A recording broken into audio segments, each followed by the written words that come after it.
Guyana's COVID numbers understated with self-testing kits, says Health Minister. Guyanese authorities surveillance units on alert for monkeypox. And decomposed body of teacher found at Crane House, husband wanted. Now for the news in detail. We begin tonight's newscast by telling you that chaos erupted at the National Park in the wee hours of the morning during the Badoration concert when dancehall artist Skeng was performing. Videos circulating on social media show that in the midst of his performance, gunshots were fired by patrons attending the concert.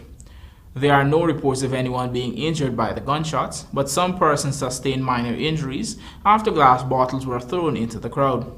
There are also reports of the bank's DIH bar at the event being robbed. Ranks of the Guyana Police Force have since arrested one patron who was found in possession of an illegal 9mm firearm with one live matching round of ammunition. However, reports are that more than one person was discharging rounds in the air during the concert. Investigators are reviewing video surveillance footage to identify the other shooters. Meanwhile, in light of the incident, Police Commissioner Clifton Hicken met with promoters of the event today. The lack of security measures at the event was discussed and recommendations were made for strict compliance prior to the hosting of any other such event in the future.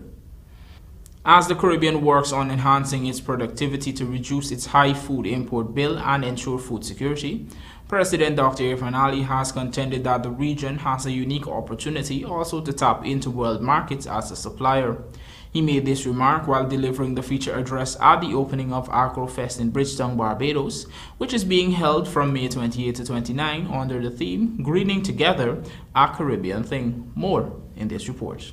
Speaking at the opening of AgroFest in Barbados on Friday evening, President Dr. Irfan Ali pointed out that the Guyana-Barbados Food Terminal Initiative, which the two countries are developing as a means to address the hurdles of transportation and logistics in the region, is not only aimed at helping the movement of products and reducing the cost of local produce, but also provides the opportunity to access new markets. But it is aimed at developing an important transshipment hub for food here in Barbados to move on to different hotel chains and other Caribbean islands, to move on to Miami.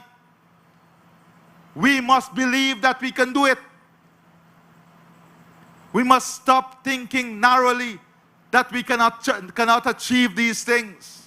The head of state for the dismissed naysayers who are claiming that the region's plan is too ambitious, noting that they need to be proactive action by all stakeholders. There are many who will tell us our market is too small. But our market is not only the people in the region. Our market are the tourists that comes here. Our market is all those who we have trade agreements with. And we must stop thinking that we are too small to advance our products in those markets. We can differentiate our products. We can have the best of organic pineapples that carry twice the market value.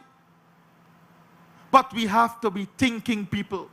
We have taken the bold step of setting ourselves target as regional leaders so you can hold us accountable to those targets.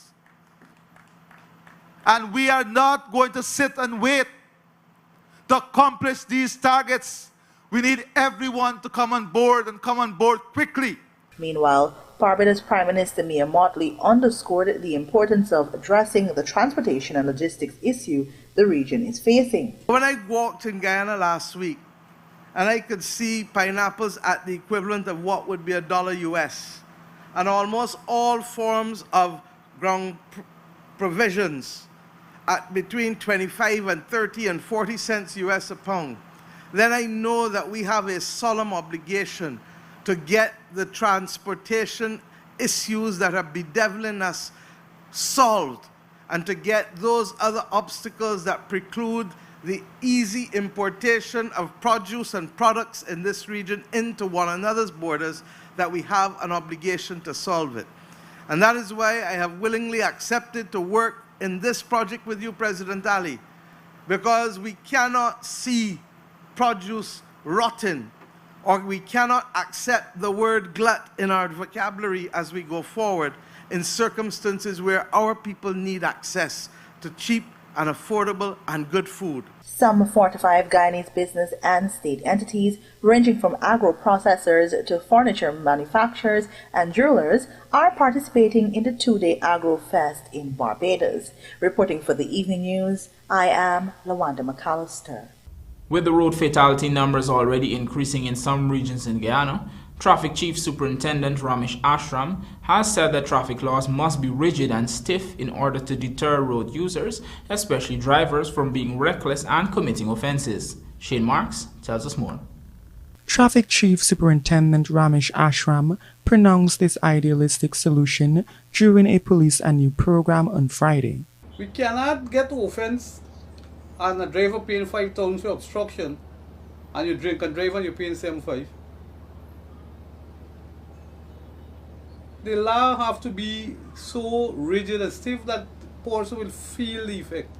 The traffic chief pointed out that if the penalties for traffic offenses are increased, it would deter persons who commit the offense, particularly drinking and driving, which leads to fatality. Just 2 months ago, Public Works Minister INT'L had called for stricter control on roadways following a series of roadway accidents earlier in the year. The many cries of government officials prompted the draft amendments to the Motor Vehicles and Road Traffic Act, as well as the Intoxicating Liquor Licensing Bill, which was approved by the Cabinet in March of this year, with a view of toughening up the penalties that drunk drivers face.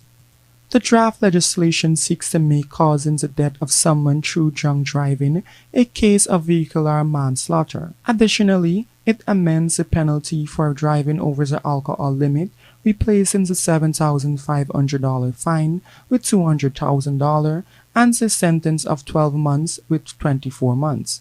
Shane Marks, The Evening News. The body of a female teacher was found in a state of decomposition at her Crane West Coast Demerara home on Friday, and police investigators are now on the hunt for her husband. Dead is 41-year-old Omega Alt of Crane Public Road. The discovery was made at sometime around 17 hours by the woman's brother. Reports are that the brother went to the residence on Friday afternoon after he had been trying to call Alt for the past 2 weeks but did not get her via phone. At his sister's house, the man called out to her but got no response. As a result, he pushed open the front door and immediately got an unpleasant scent. The brother then went into the front room of the house and saw his sister's body lying motionless, almost in a state of decomposition. Police say the matter was reported to the Vredenhoop station, after which a party of police ranks visited the scene. Investigations revealed that Alt had been living with her husband, Clarence Farley, called Jr., and their 3-year-old son, and the couple was said to be encountering problems in their marriage. According to the police, several days ago, the husband took the 3-year-old boy to his wife's sister in Diamond, East Bank Demerara. He left the boy there and told the woman that he was going into the back dam, and he has since not been seen. The police force has since issued a wanted bulletin for Farley for questioning into the death of his wife. Meanwhile, the woman's body has been taken to Ezekiel Funeral Home to await a post-mortem examination. Coming up on the other side of the break, Guyanese authorities' surveillance units on alert for monkeypox. Please stay tuned.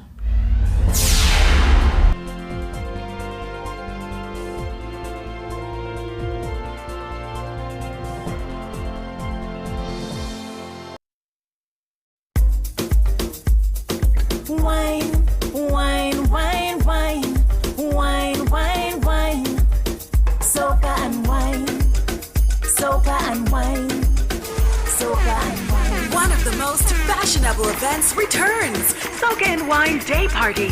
Fashion, decor, atmosphere, and the widest assortment of the world's best wines. It's an event like no other. Soca and Wine Day Party. Choose your wine. Fast wine, slow wine, hard wine, sweet wine, dry wine, or Tifa wine. On Sunday, May 29 from 12 noon at the Marriott parking lot. Early bird tickets $5,000. Wine, wine, wine, wine, wine, soca and wine.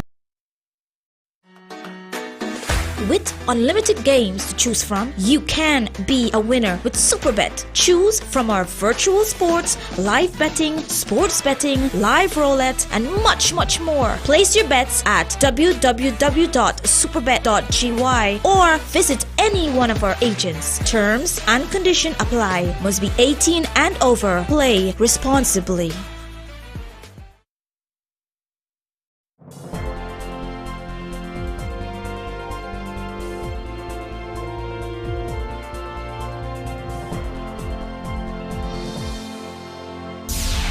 Welcome back. You're watching the evening news.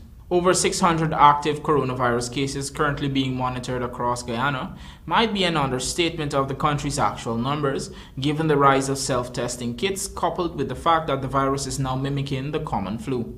Rupasina reports. Active COVID-19 cases in Guyana have increased dramatically to 638, but health officials have pointed out that this can be an underestimation. According to Health Minister Dr. Frank Anthony, many persons are now self-testing and these results are not disclosed to the ministry. On the other hand, others are treating the virus as the common flu. There are people who might be testing and they are not reporting to us because there are lots of self-testing kit that is available to people, so people are using them, probably checking their status, and then if they're positive, they're staying home. So we wouldn't have that information unless it's reported to us. Additionally, because the symptoms now of COVID-19 mimics very much a flu, so it's like an upper respiratory tract infection. Maybe there are persons who are getting such symptoms and are not making the differentiation that this can be COVID. So they treat it like a flu, they stay home and or they go to work, and in that case they can infect other persons. From the clinical picture seen thus far, Dr. Anthony explained that the BA2 and the BA2121 subvariants of Omicron might be circulating in Guyana. Despite a high transmission rate, the infection is milder. Zeroing in on hotspots in the country, the health minister pointed out that keeping track will become difficult if people do not report their positive status. What we're seeing is in Region 4, where you have the amount of cases, so both on the East Bank, Georgetown, and in the East Coast, we're seeing cluster of active cases. But it's difficult now to use cases to tell you what those hotspots are because, again, I think a lot of people are not reporting, so it's hard to keep track of what is the prevalence of the incidence of this disease if people don't report. Nevertheless, amid the new surge, he underscored that following the guidelines and measures will prevent a rise in infections. We want people to take precautions when they are in an indoor environment especially, and those precautions require people to wear masks. Now, a lot of people still don't want to wear masks, so if you don't and you go into an environment where people have the disease and they're not wearing masks too, then you would get infected. Adult vaccination numbers show 441,911 first doses and 341,493 second doses being administered, translating to 86.1% and 66.6% respectively. For children, 34,689 first doses and 25,414 second doses have been administered. Only 64,989 booster shots have been administered. Rupa Sinarayan, The Evening News. We now tell you that a worldwide outbreak of monkeypox, including in non-endemic countries, has put local authorities on high alert. Here is Rupa Sinarayan once again with the details. Health Minister Dr. Frank Anthony disclosed on Friday that while cases of monkeypox is not new, Guyana has activated its surveillance unit. Doctors have been briefed via a memo on the clinical symptoms associated with monkeypox should they detect any cases. Monkeypox is not anything new. There have been cases. Last year there were cases in different countries. I think there were 14 countries reporting monkeypox. So this year you have cases that have appeared in the UK, in some other European countries. You have a case in Canada, another case in the US. So again, I think because we have more vigilant surveillance system, we are able to detect these things much earlier. Similarly here, when we saw that countries were reporting, we have also put our surveillance team on alert, and we have sent out a memo to all our doctors identifying what are the clinical symptoms of monkeypox, and just for them to be on the alert. Cases have been reported in Belgium, France, Germany, Italy, the Netherlands, Portugal, Spain, Canada, the United States, the United Arab Emirates, Sweden, and Australia, among other countries. Meanwhile, the health minister reminded that the disease is not only transmitted by monkeys. Monkeypox has a lot of similarity to chickenpox, and therefore one would have to make sure that we do proper differentiation.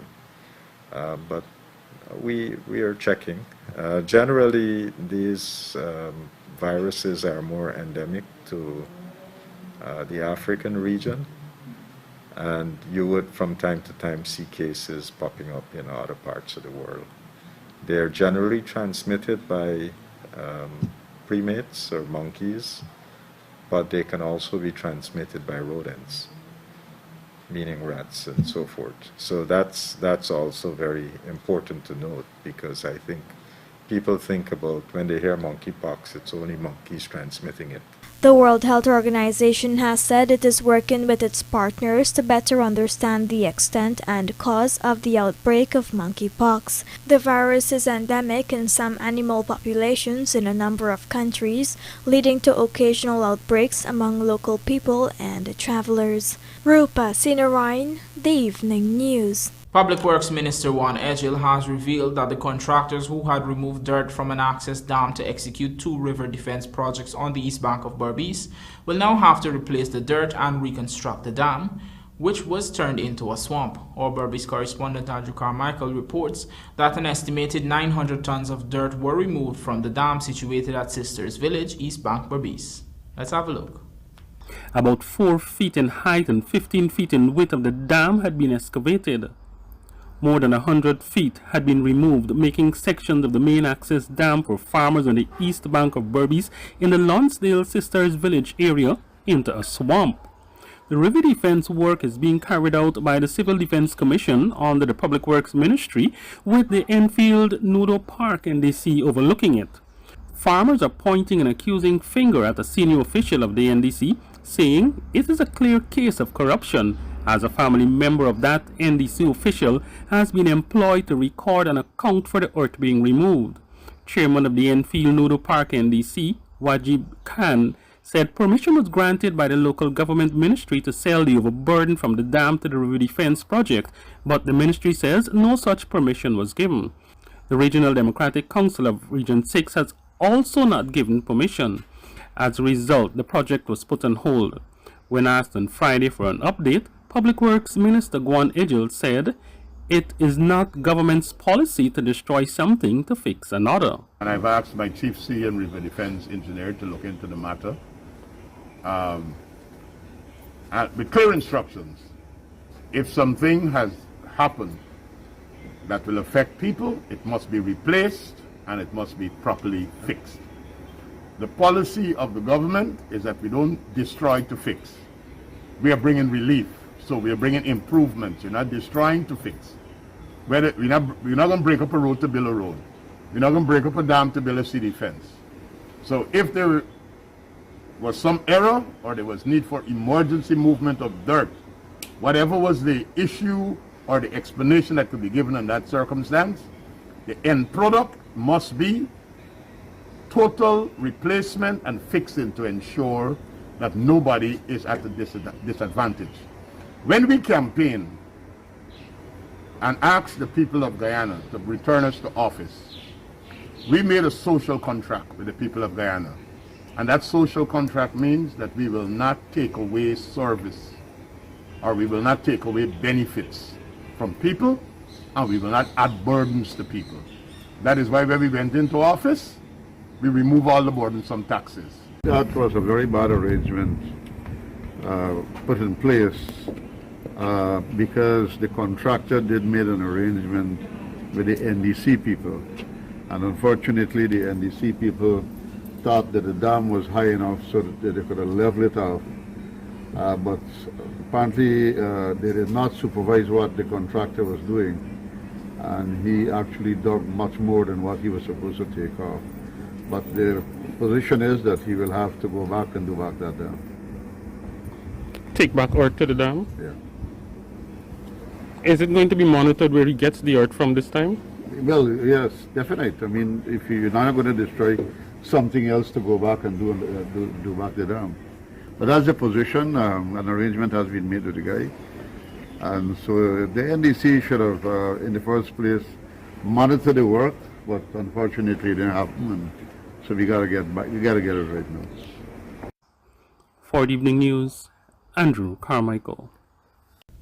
Meanwhile, municipalities in Berbice have received the first half of their annual subvention from central government, and Minister within the Ministry of Local Government and the Regional Development, Anand Prasad, has urged them to make the best uses of the monies they receive. Here is our Berbice correspondent Andrew Carmichael again with more. The three municipalities in the region, New Amsterdam, Rose Hall Town and Caribbean, are all entitled to an $18 million subvention each. On Friday, Junior Local Government and Regional Development Minister Anand Prasad presented the first half of their 2022 subvention to each of the three municipalities. All of the municipalities had submitted a budget and projects were approved based on their allocation, community impact and the relevance to other infrastructural development. All three municipalities requested Minister Prasad to consider other inputs to their town from the local government ministry.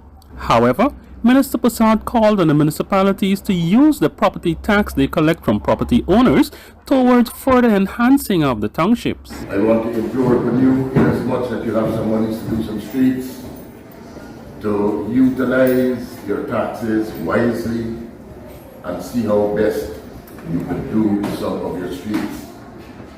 The monies that you collect at this council is for the betterment for the people. He pointed out that many builders do not adhere to the building codes. Another area of concern Minister Prasad highlighted is what he referred to as illegal vending. In New Amsterdam, he said it does not paint a good image of the town. And I do hope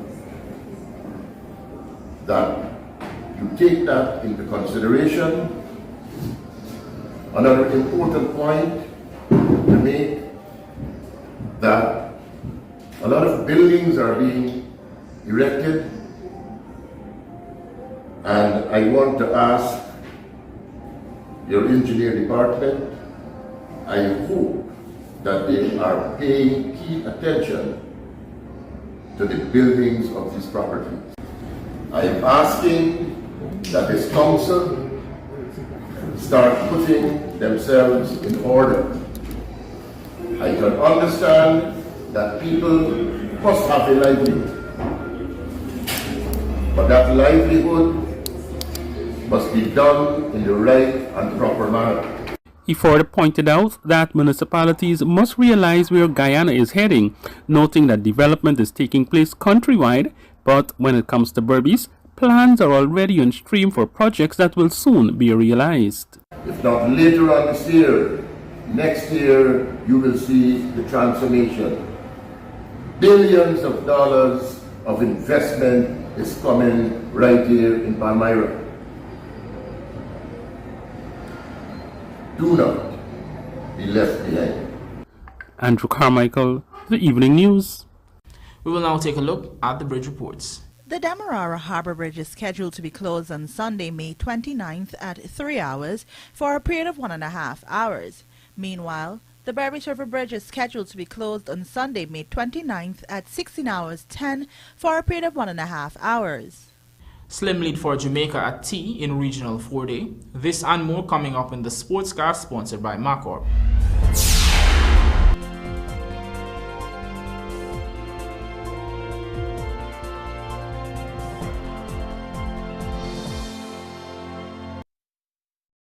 Looking to bring your dream home to reality or simply taking on a home improvement project? Then National Hardware Limited is where you should start. Let us put that touch to your home.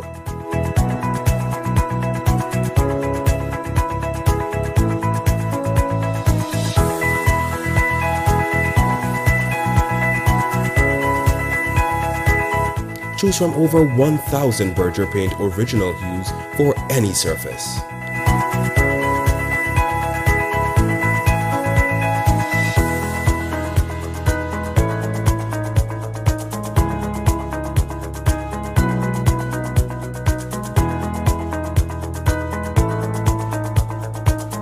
We are known for our trusted brands such as Westinghouse, Philips, Satco, Rubbermaid, Pyrex, Gibson Home, and so much more.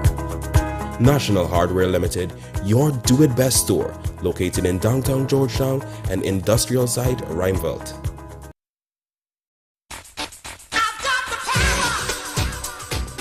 American-made Generac pressure washers from Sylvie's Variety Store gives you the power you need to blast away dirt and grime. Providing the perfect cleaning power for any tough jobs around the house or business, from 2,500 to 4,000 PSI. So get the Generac pressure washer today with all the parts and accessories available from Sylvie's Variety Store.